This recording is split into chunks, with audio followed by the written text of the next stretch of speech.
पहला, नाम जप में स्वाभाविक प्रीति, राधा राधा राधा राधा राधा राधा राधा, हर्ष में एक ऐसी लगन, एक ऐसी अगन जो बुझे ना, जो टूटे ना।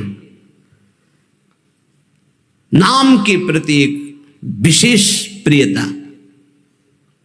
हे भगवान की ऐसी प्रचंड माया है कि रोज नाम महिमा सुनते हैं, पकड़ नहीं पाते हैं, रोज सुनते हैं।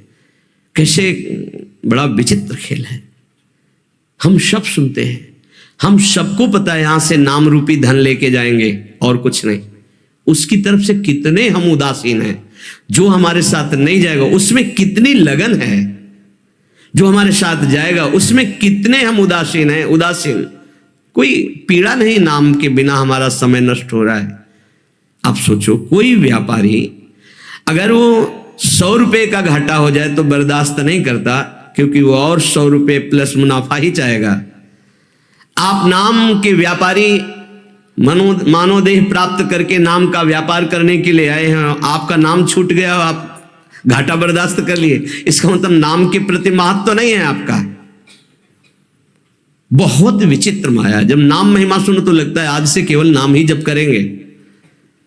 थोड़ी देर के बाद एक ऐसी हवा चली कि भूल गए कि हमने कुछ सोचा भी था नाम के प्रति। लाखों बार नाम की महिमा सुनने पर भी नाम में रति नहीं होती। लेकिन जिसमें भक्ति का प्रादुर्भाव हो गया तो पहला लक्षण है वो नाम में रति कर लेता है। ये भगवान की माया नाम में रति नहीं होने देगी, पक्का। ये भगवान की भक्ति ही नाम में रति होने देती है। लाख समझाओ, नाम में रति नहीं हो सकती। और सब कुछ करने का मन करेगा, नाम सुमिरन का ये निश्चित निश्चित निश्चित भगवत प्राप्ति। अगर आपकी नाम की माला चल रही श्वासों में, बस निहाल हो जाओगे। कुछ पकड़ो या ना पकड़ो, निहाल हो जाओगे। मान लो हमारी बात। अच्छा, शरीर से कार्य करो, उसके लिए तो नहीं कह रहे कि आप पद्मासन लगाकर बैठो, सिद्धासन लगाकर बैठो। शरीर से कार्यरत रहो।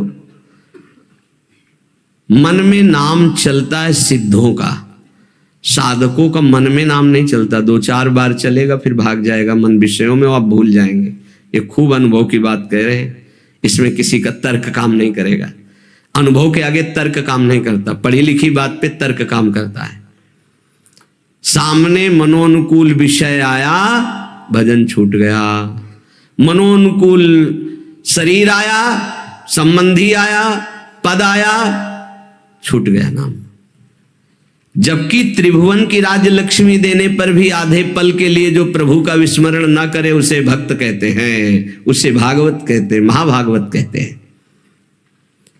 ये 20 लक्षण में सबसे पहला लक्षण है नाम जपने में रुचि, स्वाद आ जाता है। स्वाद, ऐसा स्वाद आता है कि रातों जग जग करके उपासक नाम जप करता है। भोजन पाने में डरता है, नाम न छूट जाए।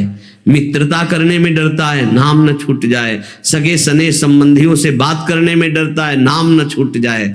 बलिहारी है उसके चरणारविंद की, जो ऐसी नाम में स्वाद वृत्ति आ गई है। ये बड़ी विचित्र माया है। गोस्वामी तुलसीदास जी कह रहे हैं, हे हरि कस न हरहु भ्रम भारी। भारी भ्रम पैदा हो गया, लाख बार समझाओ फिर भी भारी भ्रम है। बहुत विचित्र है, बहुत विचित्र। जो जानता नहीं है उससे गलती हो जाए तो बात चलो गलती हो गई, लेकिन अपने लोग तो जानते हैं ना, सत्संग सुनते हैं, सत्संग कहते हैं, फिर गलती के तो चांस नहीं होने चाहिए। लेकिन सत्संग सुनो और सत्संग करो। नाम जब नहीं करोगे ना तो वही करोगे जिसको कहते हो नहीं करना चाहिए। कागज में लिख लो चाहे दिमाग में लिख लो, ये हम छाती की बात कहते हैं, पढ़ी लिखी बात नहीं। भजन नहीं है तो बोलते रहो त्याग वैराग्य की बातें, सुनाते रहो, तालियां पिटती रहेंगी, लेकिन माया तुम्हें पीटती रहेगी। भजन है कुछ बोलना आता हो ना आता हो, सीधे भगवान से तुम्हारा संबंध हो, जो है वही प्रकाशित हो जाएगा। एक अद्भुत आनंद। जब निज सुख प्रकट होता है तो मन भोगों में नहीं आता। निज सुख बिन मन होई कि थीरा। यद्यपि मृषा सत्य भाषे, जब लगी नहीं कृपा तुम्हारी। हे हरि कस न हरहु भ्रम भारी। मेरे स्वामी, संसार को सत्य और सुख रूप मान करके आपको भूल जाता हो। भारी भ्रम है, बहुत भ्रम। आप देख लीजिए, देख लीजिए, आपके अनुकूल भोग केवल होना चाहिए, चाहे आंख का हो, चाहे कान का हो, चाहे नाक का हो, चाहे भोग का हो, चाहे किसी। प्रभु की याद नहीं आएगी। देख लेना क्या गजब का आकर्षण है। हर भोग में इतनी सामर्थ्य कि प्रभु को भुलवा दे। गजब के। तो धन्य है वो भक्त जो ऐसी परिस्थिति में राधा राधा राधा राधा राधा। कई बार हमने कहा है कि आप किसी भी भोग का वास्तविक सुख देखना चाहते हैं तो ठीक जब आप भोग रहे, चाहे रसेंद्री का हो, जनेन्द्री का हो, नेत्रेंद्री का हो, घ्राणेन्द्री का हो, उस समय आप नाम में चित्त लगा दीजिए, राधा राधा। फिर सुख मिले तो हमको बता देना। जब नाम भूले और उसमें एकाग्र हुए तो आपकी एकाग्रता और कामना के कारण आपको सुख दिखाई देता है, अन्यथा नहीं। प्रभु यद्यपि मृषा, बहुत झूठा सुख है, पर सत्य भास है, सत्य लग रहा है। नाथ कृपा कर दो, इस भ्रम को हटा दो, आपकी कृपा से ही हटेगा। अर्थ अविद्यमान जानिय, संस्कृति नहीं जाए गोसाई। बिन बांधे निज हठ सठ परवश, पर्यो कीर की नाई। प्रभु यद्यपि यहां जितना कुछ सब मिथ्या है, सत्य है, यहां सब झूठा है। जो पहले था वो अब नहीं, जो अब है वो आगे नहीं रहेगा, खत्म होता जा रहा है। वो शरीर गए जिनको मां पिता कहते थे, गए वो, उनके मां पिता गए। ये जाने को तैयार हैं, जो जन्मे हैं वो बढ़ के जाने को तैयार है। होश में यहां कोई टिक नहीं रहा है, सब जा रहे हैं, क्रम से जा रहे हैं, समय से जा रहे हैं अपने अपने।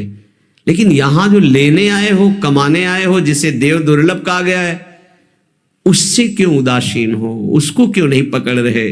पर हरि, यद्यपि यह सब झूठा है, पर आपकी माया का इतना आकर्षण है कि सत्य भास रहा है। देखो, बैंक में 1 लाख रुपया जमा है, उसका 5 रुपया भी खर्चा नहीं करना है। अगर 5 रुपया मिल जाते तो 1,05,000 रुपया हो गए, 10 और हो गए, 1,15,000। वो जोड़ते अब 2 लाख हो गए, अब 3 लाख हो गए। मरते समय उन्हें 3 लाख का चिंतन हुआ, सांप बन करके उसी घर में बैठे। कितना नाम जप किया, ये खास बात है। पर प्रभु, ये बड़ा भ्रम है, बड़ा भ्रम।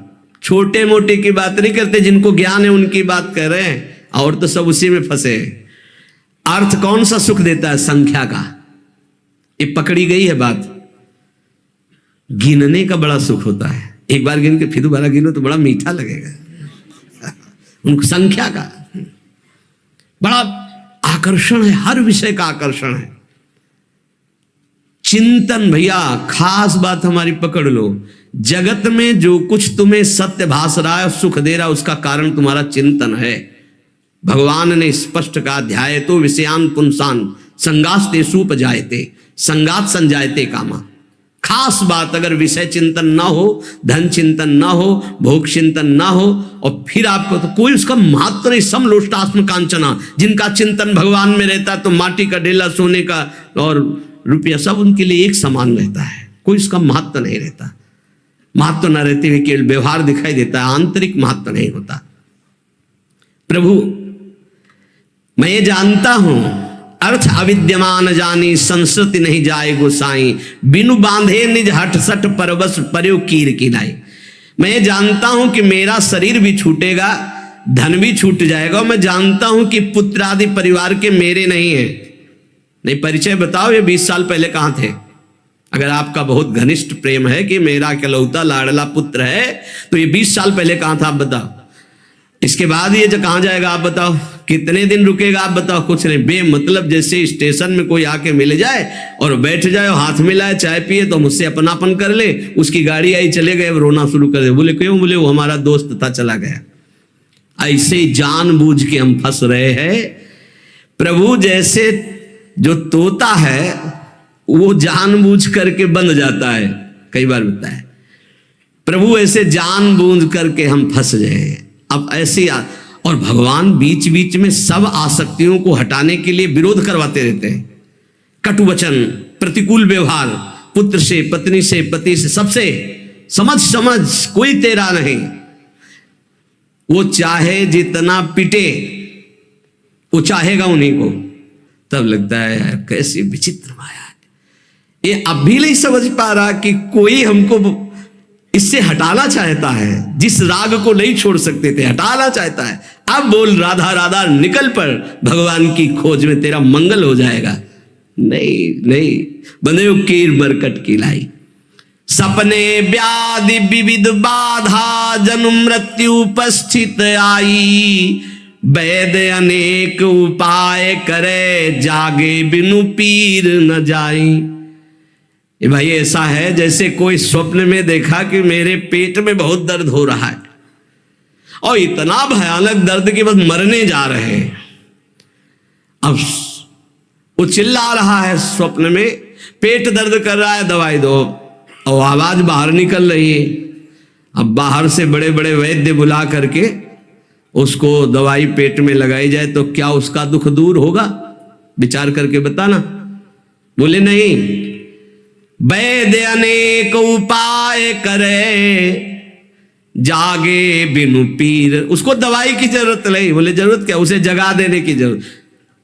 अब ना पेट में दर्द है ना मृत्यु जैसा कष्ट है, कुछ नहीं। थोड़ी देर स्वप्न का नशा रहता है जागने के बाद भी, अच्छा या बुरा का। ऐसे ही ब्रह्मबोध होने के बाद भी, तभी कहा गया ब्रह्मबोध होने के बाद भी बिल्कुल वैसे ही जैसे साधन पद्धति में रहे वैसे रहना, क्योंकि स्वाप्निक संसार का प्रभाव काफी देर रहता है। जब ब्रह्मबोध स्थिति लंबे समय तक, तब वो स्थिति, जैसे आप जग गए, लगा स्वप्न है लेकिन उसका प्रभाव रहेगा। अच्छा स्वप्न है, स्वप्न में आपकी माँ आई है तो आंसू चलने लगेंगे। बुरा स्वप्न है तो भय लगेगा। हम तो ये कह रहे गोस्वामी जी महाराज कि स्वप्न में देखा इतना बड़ा व्याधि पैदा हो गई कि मृत्यु जनित कष्ट हो रहा है, वैद्य बुला के दवा करवा, उसको कोई फायदा मिलेगा? बोले नहीं। फायदा कैसे मिलेगा? बोले जगा दे बस, न रोग है न कोई पीड़ा है, पीड़ा पूरी महसूस होती। ऐसे ही श्रुति गुरु साधु समृति सम्मत यह दृश्य असत दुखकारी। तेहि बिनु तजे भजे बिनु रघुपति विपति सकै कोटारी। ऐसे ही ये जो तुम जागृत में देख रहे हो मायाकृत स्वप्न है, मोह निशा सब सोवनिहारा, देखे स्वप्न अनेक प्रकारा। तो बोले वो वैद्य कौन है? बोले वेद है, शास्त्र है, पुराण है और प्रवचन है। ये सब उस दुख मिटाने की औषधि है, पर सबसे पहले उसे जगाओ, उसको जगाओ। तो जगने का मतलब क्या होगा? बोले दृश्य असत दुखकारी तेहि बिनु तजे वैराग्य भजे बिनु रघुपति अनुराग विपति सकै कोटारी। संसार से वैराग्य और प्रभु से अनुराग हुए बिना ये भारी दुख परंपरा पुनरपि जननम पुनरपि मरणम पुनरपि जननी जठरे शयनम, ये मिटने वाली नहीं। बहु पाए संसार तरन कहाँ बिमल गिरा श्रुति गावे। तुलसीदास मैं मोर गए बिनु जीव सुख कबहु न पावे। मैं और मोर तोर तय माया, जब तक मैं मोर तय तोड़ नहीं जाएगा तब तक कभी सुख की अनुभूति नहीं होगी। ये ऐसा भ्रम फैल गया मैं मोर तय तोड़ का कि नाम में रति ही नहीं होती। तो पहला लक्षण उपाय है, संसार के जितने भोग हैं सब असत हैं। ये जादू के द्वारा रचे हुए हैं। जादू के द्वारा जब सामान रची जाती है तो होती नहीं है, केवल दिखाई देती है। आप छुओगे तो आपको दिखाई देगी, लेकिन आप उसका भोग नहीं कर सकते, उसमें है ही नहीं कुछ। वो केवल रचना तुम्हारे नेत्रों को मंत्र शक्ति से बांध करके संकल्प के द्वारा की गई। तो ये संकल्प के द्वारा रचना हुई भाई पूरी सृष्टि की। एको हम बहुश्यामा। यहां केवल परमात्मा तत्व और वो दिखाई नहीं दे रहा, हमें भोग तत्व दिखाई दे रहा है। रसेंद्रिय का, नाना प्रकार के इंद्रियों का भोग, ये बहुत बड़ा स्वप्न है, बड़ा दीर्घ स्वप्न है। इसको जगाने के लिए संत महात्मा गुरुदेव ये कृपा प्रसाद कर रहे हैं। तो जब जग जाओगे तब तुम्हें कोई रोक नहीं पाएगा भगवत प्राप्ति के लिए, क्योंकि पता चल जाएगा झूठा है, कौन सा भोग सत्य है। आप देखो ना कैसी आसक्ति है, 100 बार 1000 बार उसी भोग को भोग लो, फिर भी मन कहता है नहीं, सुख तो वही है, राधा राधा राधा। ये तो कल्याण के लिए है, सुख वहां है। ये स्वाप्निक जो सत्य भाव स्वाप्निक बैठ गया है, ये सत्य बैठ गया है। ये पाठ कर लो, नाम जप कर लो, इससे तो कल्याण होगा, लेकिन आनंद जो आएगा वो टीवी में आएगा, गेम खेलने में आएगा, वो इंद्रियों के भोगों में आएगा। ये तो कल्याण के लिए है। और ये पता ले कि आनंद है तो भगवान में, और दुख है तो दुखालय शाश्वतम संस। बड़ा विचित्र माया का जाल बिछा हुआ है, जिसने उन्हें बिछाया है वही तुम्हें निकालने के लिए कृपा भी कर रहे, सत्संग मिल रहा है। पहला है नाम जप, बैठा लो। भक्ति का पहला लक्षण है अव्याव्रत भजनात्, अखंड भजन, निरंतर भजन। भजन नहीं है तो भक्ति की पहली सीढ़ी ही नहीं तुम्हारे, तो फिर महल पर कैसे पहुंच जाओगे। पहला लक्षण राधा राधा राधा राधा, खूब नाम जप। दूसरा लक्षण, उस भक्त की जिह्वा से कभी भी किसी की निंदा नहीं निकल सकती। इनको अपने जीवन में स्वाध्याय के रूप में रखकर आचरण में उतारना चाहिए। कभी भूल कर किसी की निंदा मत करो, नहीं आपका भजन करने का भाव नष्ट हो जाएगा और भजन नष्ट हो जाएगा। तीसरा, चाहे जितनी अच्छी वस्तु आ जाए, चाहे जितना बड़ा मित्र आ जाए, या कोई भी सांसारिक पद प्रतिष्ठा, कभी हर्षित मत होना। हर्षित हो गए तो भगवान का भजन छूट जाएगा। हर्ष मत करना। ये हर्ष द्वंद्व के अंदर आता है, हर्ष और शोक। बढ़िया कोई गाड़ी आई, कोई सामग्री आई, कोई हर्षित हो गए तो अगला लिखा है फिर आपको शोकित होना पड़े। हर्ष और शोक दोनों भजन को छीन लेते हैं, भजन नहीं होने देते। भगवान की माया के द्वारा प्रेरित होकर के जब आप नाम जप करेंगे, किसी की निंदा नहीं करेंगे, तो आपके सामने ऐसे पदार्थ, वस्तु, व्यक्ति, ऐसे पद आएंगे कि आपको हर्षित कर दे। हर्षित मत होना। प्रसन्न होना, आनंदित होना ये प्रभु से होता है, माया के द्वारा हर्ष होता है। हर्ष शोक भय नहीं मन माही, अस सज्जन मम उर्वस कैसे, लोभी हृदय बसे धनु जैसे। भगवान कहते हैं मेरे भक्त के अंदर हर्ष नहीं होता। हर्ष शोक भय नहीं मन माही। तीसरा ये, भगवान की माया के द्वारा कुछ भी आपके पास भेजा जाए, आप हर्षित नहीं होइएगा। ये ध्यान रखिएगा, ये माया रचित वस्तु से हमें आनंदित नहीं होना। यदि नहीं हुए तो तुम शोकित नहीं होगे जब कोई नष्ट होगा, और जब हर्ष शोक नहीं होगा तो नाम चलेगा। जैसे एकांतिक में कई बार प्रश्न करते हैं कि हमारा पुत्र मर गया, भगवान पर श्रद्धा नहीं रही, हमारा तो भजन ही चौपट हो गया, अब हमारी श्रद्धा नहीं रह गई, वो हमारा सब काम चौपट हो गया, जब से भजन शुरू किया सब बाधाएं खड़ी हो गई, हमारी श्रद्धा नहीं रही। क्यों? पाप नष्ट हो रहे। भजन शुरू किया, माया ने विघ्न रूप प्रारब्ध को सामने खड़ा कर दिया। अगर चुपचाप सह गए, शोक आ गया है, नाम चल रहा है, चिंता मत करो, शोक आनंद में बदल जाएगा। हर्ष आया है, हर्षित मत हो, नाम जप करो, यही निरंतर आनंद में बदल जाएगा। हर्षित हुए तो शोकित होना पड़ेगा, शोकित हुए तो सब निराशा छा जाएगी, न प्रभु में आशा रह जाएगी, न भजन में। चौथा, यदि कभी तुम्हारे सामने ऐसी परिस्थिति है किसी की कि वो बड़े दुख में है और तुम उसका दुख दूर करने में शरीर से, धन से, वस्तु से सक्षम हो, तो तुम्हें कभी उसकी उपेक्षा नहीं करनी चाहिए। ये बात जरूर ध्यान रखें, इससे बहुत लाभ होता है। किसी के दुख को देख करके उपेक्षा न करें। यदि अपने को अवसर मिला है तो श्री जी का बगीचा है, उसके सामने कोई सावन के समय, हो सकता है 18-20 वर्ष के बाद हो, बाहरी कोई संत भगवान वयोवृद्ध आए थे, तो उसी बगीचे के गेट के पास ऐसे जो परिक्रमा का किनारा है पड़े थे और बहुत उनको शौच, वो वृद्ध थे, कोई देख रहे हैं। अब कौन यहाँ तो सब परिक्रमा लगा रहे, सब अपने राग रंग में मस्त। सुबह देखा था परिक्रमा करते समय तो सोचा ऐसे ही, फिर भिक्षा को गए तो दोपहर को देखा ऐसे, फिर भी लगा कि आराम कर रहे होंगे। शाम के देखा तो फिर वही, तब लगा शाम के दर्शन करने, तब नजदीक गए तो देखा वो बोल नहीं पा रहे थे। फिर एक मित्र संत जो थोड़ा अर्थव्यवस्था वाले थे, उनसे प्रार्थना की, रामकृष्ण मिशन में भर्ती हुए, जो 8-10 दिन वो, तो उनका जो दुलार मिल रहा था ना, वो हृदय में जो आनंद प्रकट का, ऐसा लग रहा था मेरे प्रभु स्पर्श कर रहे हैं। हमारे पास सामर्थ्य नहीं है तो शरीर से, व्यवहार से, बुद्धि से, अगर अर्थव्यवस्था है तो अर्थ भी लगा करके, प्राप्त सेवा का त्याग करने से भजन में हानि हो जाती है।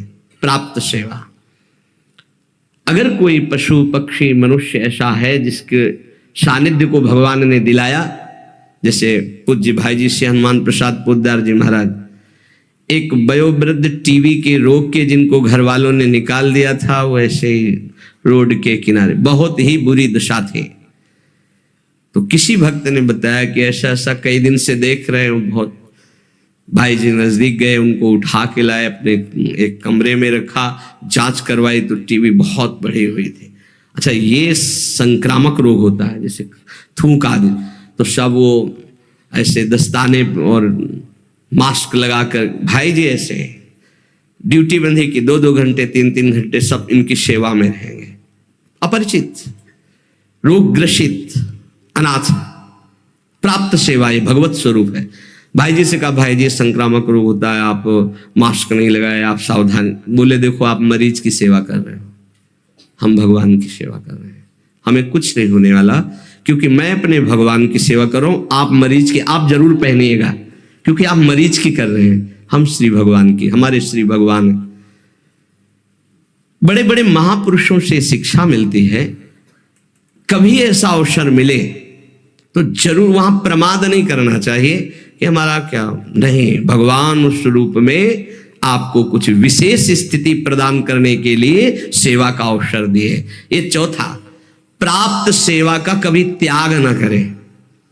जैसे 1-2 बार ऐसा हुआ है कि कई दिन से भूखे हैं बाबा, कहीं मिलेगा क्या, कहीं भोजन की व्यवस्था है क्या? भोजन की कहाँ व्यवस्था है तो मुझे पता नहीं, लेकिन आइए आप, जो कुछ भोग का श्री जी का, 1-1 लड्डू लगा दिए, मिश्री लगा दिए, ऐसे वो रखा, आप इसे पाइए, अभी हम मांग के लाते हैं। हमारी जितनी सेवा में सामर्थ्य है उतना हम आपको, अगर आपके पास भोजन की व्यवस्था है और कोई दुखी है, भूखा है, प्यासा है, आप दे दीजिए। कोई ठंडी में कांप रहा है, आपको लग रहा है कि इसको जरूरत है, वास्तविक वो निरपेक्ष है, अपना शाल, अपना स्वेटर पहन, फिर आप देखिए आपको हृदय में कैसा आनंद, कैसे आपके सुकृत उदय होते हैं। बहुत रहस्य की बात है। प्राप्त सेवा का त्याग करने से श्री जी के भजन में विक्षेप पड़ जाएगा और उपासक का भाव क्षीण हो जाएगा। वो चाहे किसी पशु पक्षी के हो या किसी मनुष्य के, अगर सेवा प्राप्त हो गई है तो उस समय उपेक्षा ना कीजिए। ये तो ऐसे संसार है, सब भोग नहीं। आप पूज्य राधा बाबा के पावन चरित्र में अवध धाम कनक बिहारी जी के दर्शन कर ले, रास्ते में गधे के रूप में भगवान ही सब रूपों में। तो बहुत ही घाव कौआ ऐसे जिंदा नोच रहे थे। बाबा ने देखा तो सब, अब बाबा प्राय मौन रहते थे, अपना अचला उतारा, पूरा उड़ा दिया और बस एक ऐसे ऐसे मक्खियां उड़ा रहे। भाई जी को चिंता रहा करती थी, क्योंकि बाबा भावावेश में कभी भी कहीं भी खड़े हो गए, कहीं तो पीछे मुड़ के दे, राधा बाबा कहाँ है, पता नहीं कहाँ है। अब दौड़ भाग हुई तो देखा कि अरुण वस्त्र का जो भगवा वस्त्र है वो उस गधे को उड़ाए हुए वहां पर से। तो कहा कनक बिहारी के पट बंद हो जाएंगे इतने, जब तक ये परम धाम नहीं जाएगा तब तक हम कनक बिहारी के दर्शन नहीं करेंगे। अभी जब इतने बड़े महापुरुष का वस्त्र ऊपर पड़ गया और हाथ लग गया, तब भोग कौन सा रह जाएगा। प्रारब्ध क्षय हुआ, शरीर पूरा हुआ, अवध धाम में शरीर पूरा हुआ, वो भगवान को प्राप्त हुआ, क्योंकि महाभागवत बैठे हुए दुलार कर रहे। ये पशु पक्षी कोई भी, प्राय महान भागवतों में दृश्य देखा गया। पांचवा, भारी दुख उपस्थित होने पर भी किसी से सहयोग ना मांगे। भक्त हमें नहीं मांगना, हमें प्रभु की तरफ देखना। अगर उनकी तरफ से कोई भेजा हुआ है तो मानते हैं कि निमित्त बनाकर प्रभु ने इसको भेजा है, हमारी कोई पर्सनल मांग नहीं, पर्सनल संबंध नहीं। तभी आप भगवत भाव को जान पाएंगे कि कितनी कृपा हम पर है। अपना भारी से भारी समस्या में केवल संबंध प्रभु से रहना चाहिए, किसी अन्य के प्रति हमारा भाव ना जाए। ये अध्यात्म है, इसे ठीक से समझ लीजिए। भारी से भारी दुख उपस्थिति होने पर भी हम किसी से सहयोग ना मांगे, अन्य किसी से। हम उसको जितना निवृत्त कर सकते हैं, जो व्यवस्था दी प्रभु ने, नहीं तो हम प्रभु की तरफ देखते हैं। सच्ची मानना, बड़ी से बड़ी व्यवस्था एक क्षण में वो प्रभु कर देते हैं। निमित्त किसी को बना दे, तब आपको लगेगा ये श्री जी के द्वारा किया हुआ विधान है, मेरे द्वारा नहीं।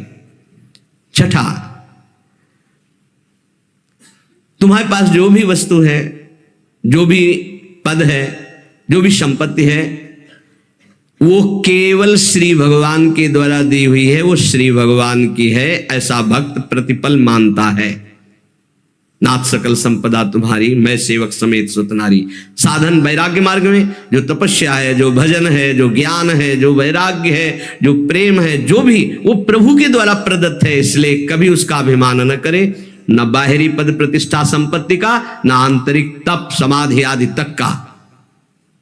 सातवां, कोई भी प्राणी कितना भी तुम्हारे प्रति, वही जो अभी वृंदावन महिमामृत में सुना, कितना भी अपमान करे, निंदा करे, अपराध करे, चुप रहना, सहन कर जाना, कुछ मत बोलना। उसकी तो तुम्हारी क्षमा ही जाकर के बुद्धि ठीक कर देगी।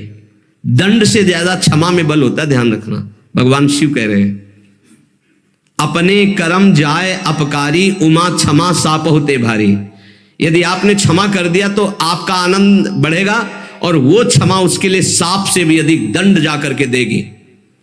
हमें ऐसी भी भावना नहीं करनी, हमें हृदय से क्षमा करना है। पर वो अपकार करने वाला अपने आप जलेगा, अपने आप नष्ट होगा, आपको क्षमा ही करना। जैसे किसी की सोच है कि अगर उसे क्षमा कर दिया तो बढ़ता चला जाएगा। नहीं, ये क्षमा ही अस्त्र है, उसको जाकर के परास्त करेगी, उसके हृदय को, उसकी बुद्धि को ऐसी जगह गिराएगी, उठ नहीं पाएगा। उमा क्षमा साप उते भारी, सांप से भी, दंड से भी ज्यादा उसका वो क्षमा हिसाब कर देगी। आपकी तरफ से क्षमा होना चाहिए। ये संत, ये भक्त, ये वैष्णव जनों का बल होता है, क्षमा एक बल है। आठवां, अपने गृह कार्य करते हुए या अपने साधन कार्य करते हुए बुद्धि को चंचल ना होने दे, अपने साधन पे रखे, अर्थात नाम जप चलना चाहिए। कार्य करते हुए, अपने साधन कार्य को करते हुए बुद्धि को चंचल ना होने दे, उसे अपने लक्ष्य में रखिए, अपने आराध्य देव में रखिए, श्यामा श्याम में रखिए। नवा, मृदु भाषण कीजिए, कभी कठोर भाषण, उद्दंडता पूर्वक ऐसे शब्द न निकल जाए कि किसी के हृदय में चोट पहुंच जाए, किसी का हृदय दुखी हो जाए, ऐसा नहीं बोलते। बहुत संभाल के भक्त को बोलना चाहिए। आपकी वाणी नाम जप करती है, इसलिए कोई ऐसे शब्द ना निकले। बहुत भूल हो जाती कभी कभी, ऐसे शब्द निकल जाते हैं जिनको फिर बाद में बड़ा पश्चाताप होता है। यद्यपि हितकर भावना से ही निकलते हैं, पर वो नहीं निकलने चाहिए, क्योंकि भजन करते हो सत्य हो जाएगा उसके ऊपर। मान लो धामवास करते हो, भजन करते हो, आपने शासन के लिए ही बोल दिया कि भोगोगे दुर्गति हो जाएगी, मान लो, नहीं बोलना है तो भाई ऐसे चलने से ऐसा होता है, ऐसे चलने से ऐसा होता, बस भोगोगे दुर्गति हो जाएगी, समझ नहीं पा रहे आप, सीधे उसको दंड विधान दे रहे हो, ऐसी गलती हो जाती है। आप जितना भजन करते हैं वो भजन कोई साधारण नहीं, आप जो राधा राधा बोलते हैं मधुर भाषी रहिए, किसी को ऐसा न निकल जाए कि उसको दंड भोगना पड़े तो आपका भजन क्षीण हो जाएगा। प्रार्थना करते हैं कि आपके पास अगर भजन है तो कभी किसी को दंड विधान मत सोचना, नहीं लागू हो जाएगा, आपका भजन क्षीण हो जाएगा। इसमें पक्का आज नहीं तो कल पक्का लागू हो जाएगा, क्योंकि भजन है। भजन नहीं तो ऐसे फालतू कहने वालों का नहीं लगता, लेकिन भजन है तो लागू हो जाएगा, पक्का लागू हो जाएगा। बहुत डरना चाहिए भजन करने वालों से, कहीं हमसे त्रुटि हो जाए कुछ ऐसा। संतों के वचन मंगल के लिए होते, भगवत प्राप्ति के लिए होते, ब्रह्म प्राप्ति के लिए होते। कहीं हमारे द्वारा कुछ ऐसे शब्द ना निकल जाए जो किसी को कष्ट प्रदान करने वाले हो। बहुत संभल के, क्योंकि भजन करते हो पक्का लागू हो जाएगा। यदि नाम जप कर रहे हो पक्का लागू हो जाएगा, पर आपका भजन क्षीण हो जाएगा। जैसा आप संकल्प करेंगे वैसे ही आपकी दशा होगी, ध्यान रखना। यदि हम संकल्प करते हैं दूसरों का मंगल हो तो हमारा मंगल हो जाएगा, हम दूसरों का मंगल में तो हमारा मंगल हो जाएगा, पक्का हो जाएगा। 10वां, गंदी भाषा का प्रयोग, अश्लील भाषा, ये नाम जापक की जिह्वा से नहीं होना चाहिए। गाली गलौज, ये सब गंदी बातें, ये सब नहीं, हंसी मजाक में गंदी बातें, ये सब नाम जापक की जिह्वा पे नहीं होनी चाहिए। कहा जो कोई भी व्यसन करता है, कोई भी व्यसन, उसका नाम सिद्ध नहीं हो सकता, उसका भजन से।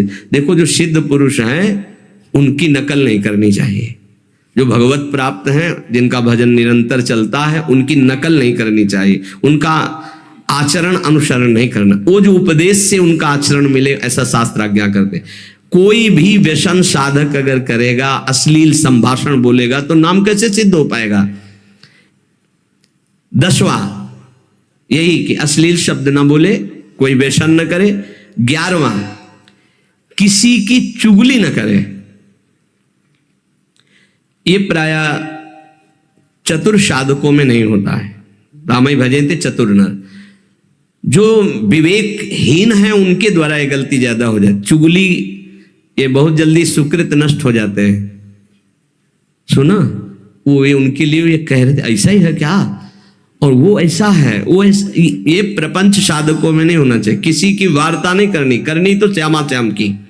12वां, किसी भी तरह की सांसारिक चर्चाओं का कोई स्थान नहीं होना चाहिए। सांसारिक चर्चा, समाचार पत्र पढ़े, समाचार सुने या किसी की बात, वो व्यर्थ का कोई भी भाषण उपासक के जिह्वा में नहीं होना चाहिए। भाई अगर आपको नेता बनना है, राजपदों पर राष्ट्र सेवा करनी, तो जरूर समाचार सुनिए। कौन सी पार्टी कितनी प्रबल हो रही है आप देखिएगा, कौन सी क्या व्यवस्था हो रही है, कौन सा आंदोलन चल रहा है, किसकी क्या मांग है, ये तो आप देख लीजिएगा, क्योंकि आपको नेता बनना है, आपको राष्ट्र सेवा।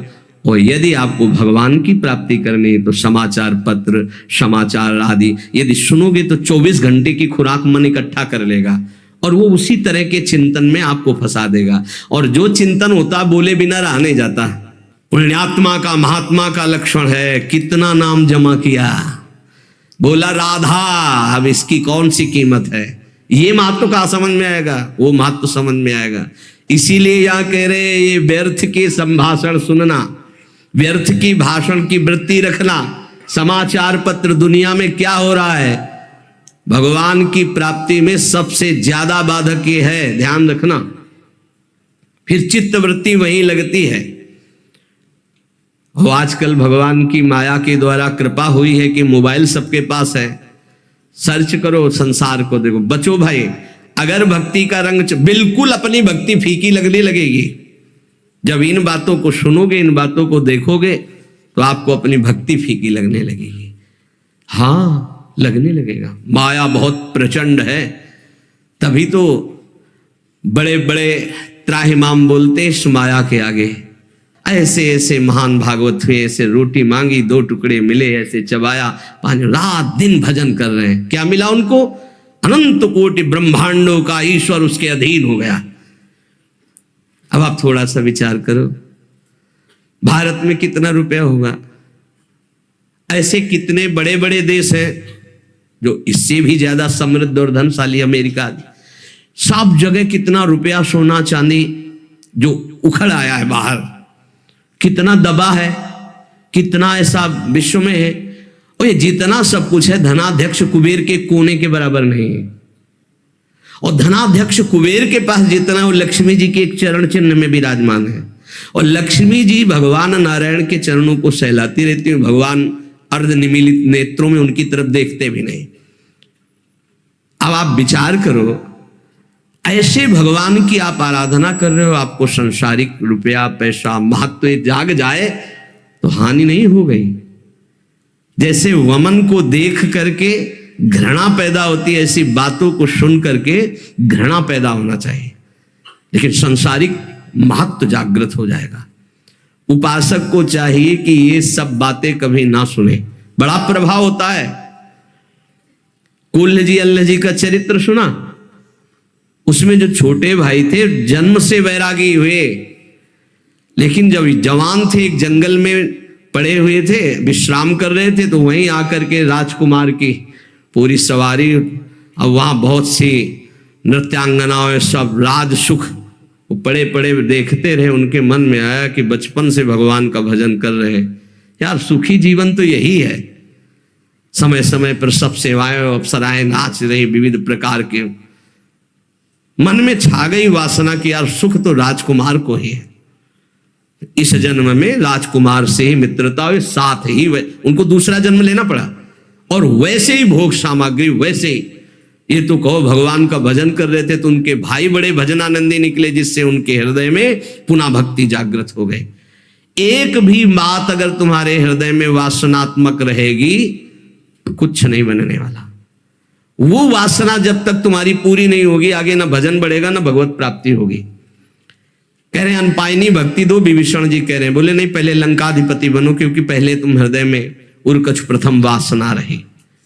ए भाई कुछ नहीं है, कुछ नहीं है। इतना रुपया, इतना सब कुछ, कुबेर के खजाने के कोने, कुबेर भगवान के बहुत छोटे सेवक हैं, कुछ नहीं, ये मायाकृत है। अंदर से अगर ये सब गणनाएं, ये सब सुनना, ये सब बोलना, ये सब चर्चा, तो आप भगवत विमुख हो जाएंगे, इसका महत्व जागृत हो जाएगा। 13वां, किसी से किसी भी चालबाजी से धन का अपहरण करने की कोशिश न करे। ये ले जाओ, दूसरा छू लेगा तो काम नहीं करेगा, देख ना पावे ऐसी जगह रखना, वो कहीं ना कहीं तो रखेगा, काम नहीं बना, किसी ने छुआ होगा पक्का। वो मंत्र था ऐसा ना, किसी ने छुआ होगा। ऐसी ऐसी चालबाजियां, ऐसे ऐसे। तो यहां जो इशारा कर रहे हैं उड़िया बाबा कि साधक हो करके किसी भी तरह की ऐसी कोई धन अपहरण करने की बातें न की जाएं। 14, कोई भी भगवत विमुख कार्य ना किया जाए जिससे हमारा भजन छूट जाए। ऐसे कार्यों का कोई अनुष्ठान न ले। बहुत से ऐसे कार्य होते हैं जो धर्मार्थ दिखाई देते हैं लेकिन उनमें भजन छूट जाता है, तो विरत बहुकर्मा। 15, हित मित पथ्य मेद, ऐसा भोजन करें। 15वां भोजन हित। हित का तात्पर्य है जो शरीर और भजन के लिए हितकर हो, शरीर और भजन के लिए। देखो ये जो गरम मसाले आते हैं, स्वाद तो भले आपको अच्छा लगता हो लेकिन आपके शरीर और भजन के लिए हितकर नहीं है। जो जैसे नहीं सब्जियों में डालते हैं, क्योंकि उसमें कुछ ऐसे होते हैं जिनमें वो सब पड़ा होता है, जो निषेध है सात्विक वृत्तियों का, पर बनता स्वादिष्ट उन्हीं से। हल्दी धनिया नमक और छौंक लगा दो पूरा सात्विक भोजन। हल्दी पीस लो अपने घर में, धनिया पीस लो नमक से, तो आपको स्वाद नहीं मिलेगा लेकिन स्वास्थ्य ठीक रहेगा और आपका भजन होगा। वो हितकर नहीं है आपके, वो स्वाद तो जरूर बना देगा लेकिन भजन नहीं बनाएगा। पहला है भोजन हित, आपका भजन बने और आपका स्वास्थ्य ठीक रहे। कुछ ऐसी पदार्थ पड़ते हैं जिनसे एसिडिटी बने, जलन पैदा है, खट्टी डकार, भजन में मन लगेगा, थोड़ी थोड़ी देर में वो जलन कर।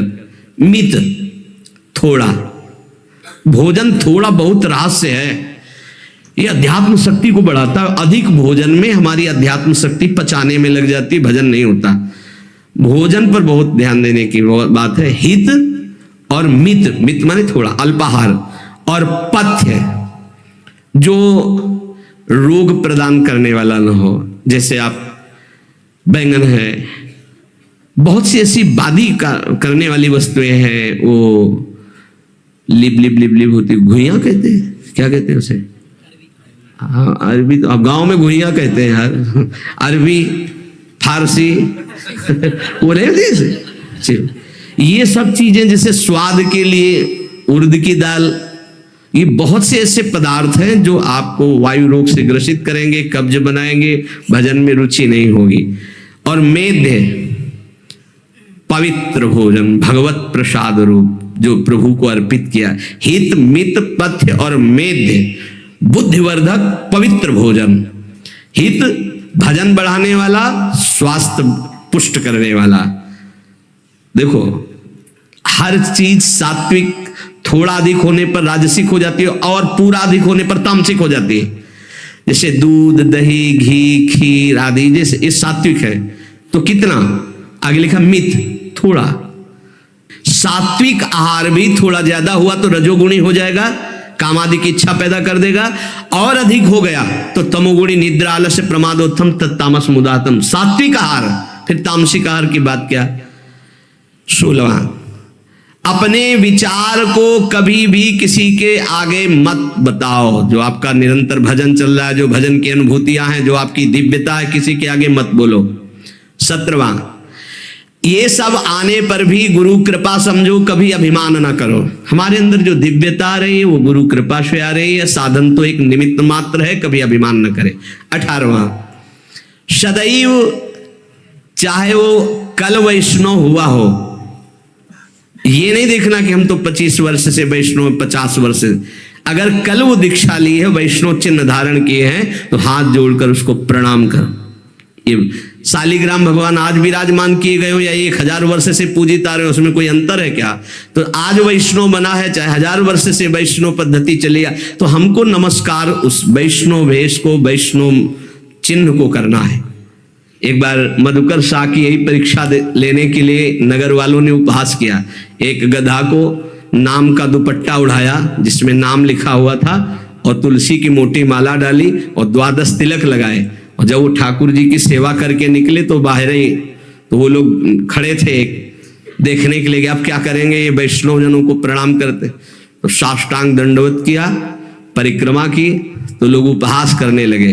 तो उनका अहोभाग्य मेरी भक्ति का चमत्कार कि मेरे राज्य का गधा भी वैष्णव है, और साष्टांग दंडवत कर, उनको क्या पता चले कि किस कोटि के महापुरुष मधुकर शाह जी। तो उपासक को चाहिए कि छोटे से भी छोटे वैष्णव भगवान को वैसे आदर करे जैसे बड़े महापुरुषों। हमारी दृष्टि वैष्णव पर, किसी वैष्णव पर दृष्टि गई तो ऐसे होना चाहिए। सब देखो पूज्य महात्मजन जैसा करते, गुरुदेव भगवान के सामने ही सब हमारे गुरु भाई बैठे हैं, शिष्यजन सरकार पंचांग प्रणाम करते हैं। क्या है, किसको प्रणाम? जो मंत्र है, हाँ वो मंत्र आचार्य के द्वारा मिला हो वही इनके, ये समान भाव से पूज्य हो गए। ऐसे भाव से पूजन। पूज्य श्री चंद्रशेखर बाबा के एक घटना उनके शिष्य बता रहे थे कि एक दिन बाबा के चरण पादुका में छू गए शिष्य के, तो बाबा बैठ करके पादुका को, अरे बाबा मार दिया ये तो हमारी पादुका। बोले नहीं, इसमें वैष्णव चरण पढ़ते हैं, वैष्णव चरण पादुका है। उस महापुरुषों की चेष्टाओं से पता चलता है कि वैष्णव का कितना आदर किया जाता है। तो चाहे कल वैष्णव हुआ हो, वो वैष्णव चिन्हों से चिन्हित है, तो उसका आदर, उसका सम्मान मानो प्रभु को प्रसन्न करना है। 19वां, अपना भागवतिक गुण छुपा करके दैन्य भाव दिखावे। सब कलाओं में प्रवीण महान विद्वान होते हुए भी दूसरे की सरल भाषा से कही हुई बात सुने चुपचाप, अपने को कि हमें सब आता है, विद्वान है, अपने गुणों को प्रकाशित ना करे, अपने गुणों को छुपाकर दैन्य रहे। आखिरी में जब भगवत प्रेरणा होती तब वो बोलते हैं, जैसे जड़ भरत जी, जब रहुगण को अधिकारी पाया तो उपदेश दे दिया, नहीं तो सब उनको पागल ही समझते थे। 20वां, यदि भगवत प्राप्ति करनी है तो बाहरी कोई ऐसा श्रृंगार न करें जो रजोगुणी कामवर्धक होता है। अब अगर साधक हो के उपदेशक होकर भगवत मार्ग का उपदेश देने के लिए यदि गाल चमकाना पड़े किसी पदार्थ से, अरे भाई ब्रह्मचर्य रहो, खूब नाम जप करो तो अपने आप चमकने लगेगा। शरीर स्वस्थ हो और ब्रह्मचर्य रहे और नाम जप करे तो अपने आप मुख प्रसन्न तन तेज विराजा। आजकल किसी किसी के बहुत चमकते हैं, वो लगा करके, चिकनाहट लगा करके, तो तुम खुद ही रजोगुणी लगाए हो तो कैसे उपदेश काम करेगा। श्रृंगारिक बनावटी शरीर की महिमा तुम्हारे अंदर बैठी है तो तुम सच्चिदानंद की जागृति कर दोगे उपदेश से या सुन करके? नहीं, बिल्कुल नहीं। रज लगाओ, 12 तिलक लगाओ, कंठी धारण करो, नाम जप करो, भगवद आश्रित रहो, ये सब ठीक नहीं है। बाहरी श्रृंगार करना, अब जैसे कि हम गोपी हैं या हम सखी हैं तो भाव बनाने से गोपी सखी हो जाएगा क्या? एक एक बाल उखड़वा लिया यहां का, वैसे कि हम सखी श्री कृष्ण से मोहित हो जाएंगे? अरे कोटि मनमथ मनमथा, वो भाव से मोहित होते हैं। देखो हमारे गोपी भावापन्न महापुरुषों के चरित्र पढ़ के देखो। कौपिन, एक मारकिन, टाट बिछा हुआ, श्री कृष्ण के संग रास में खेल रहे, बाहर से ऐसे उदासीन। ये बाहरी श्रृंगार, ये स्नू पाउडर, ये दुनिया की लाली लिपस्टिक लगा के श्री कृष्ण को नहीं रिझाया जाता। ये सखी और गोपी, इनसे नहीं बना जाता। ये बवाल है रजोगुण का। इससे श्री कृष्ण, जानते श्री कृष्ण की कौन सा श्रृंगार होता है? स्थूल सूक्ष्म कारण तीनों शरीरों का त्यागी, अखंड चिंतन में, अनुराग में, जब रुदु सुस्वरम राजन कृष्ण दर्शन लालसा, वो भाव है, वो स्थिति है, गोपी स्थिति। जैसे देखो मुख्यमंत्री पद, प्रधानमंत्री पद, राष्ट्रपति पद, देवराजेंद्र पद, प्रजापति पद, परमेष्ठी पद, ऐसे ही ये पद है। शांत पद, दास्य जो भाव पद, वो सखा भाव पद, ये वात्सल्य भाव पद, ये गोपी भाव पद, ये सहचरी भाव पद, सहचरी पद पावे, पद पावे आता है ना, पद माने ये सबसे बड़ा, परम पद से भी बड़ा पद है। इसको यहां घसीट लाए दे भाव में।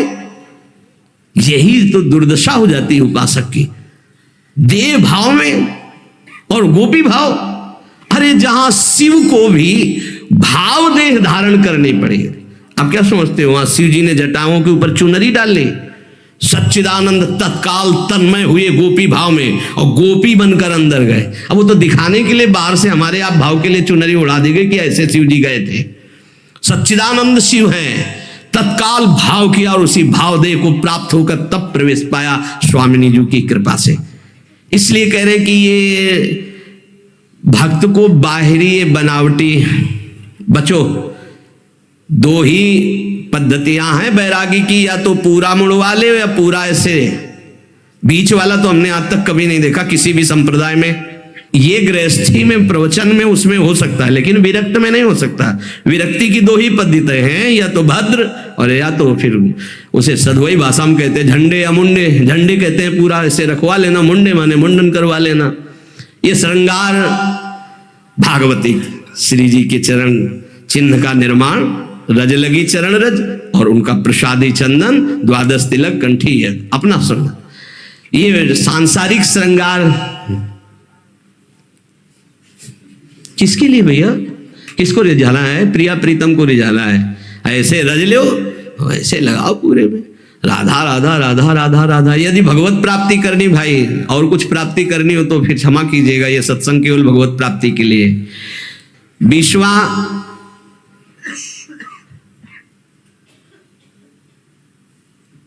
निष्पक्ष होकर के पूरा जीवन व्यतीत कर दो, किसी को अपना स्वीकार न करो। निरपेक्ष, निष्पक्ष, कोई अपना नहीं, किसी की अपेक्षा नहीं, वो श्री भगवान को प्राप्त कर लेता है। ये 20 महान सद्गुण भक्त में जागृत हो जाते हैं। अगर ये याद न रहे तो एक बात याद कर लो, राधा राधा राधा, सब आ जाएंगे, अपने आप सब आ जाएंगे। धैर्य पूर्वक हमारी प्रार्थना मान लीजिए, मनुष्य जीवन का परम लाभ जितना नाम इकट्ठा कर लो, ये तुम्हारे बाद में काम में आएगा। अभी इसको खर्चा मत करना, ना रोग में, न संकट में, न विपत्ति में, ये तुम्हें निहाल कर देगा। अभी तुम्हारी समझ ठीक नहीं है, इसलिए संसार के ये हर वस्तु, व्यक्ति, स्थान प्रिय लगते हैं और नाम प्रिय नहीं लगता। लेकिन बात मान लो, ये नाम तुम्हारा लोक परलोक सब कुछ संभाल देगा। ई परलोक सकल सुख पावत मेरी सो भैया कृष्ण गुण संचु। खूब नाम जप करो, एक एक मिनट जीवन का व्यर्थ मत जाने दो। जैसी भी परिस्थिति है उससे लड़ना सीखो, भागना नहीं।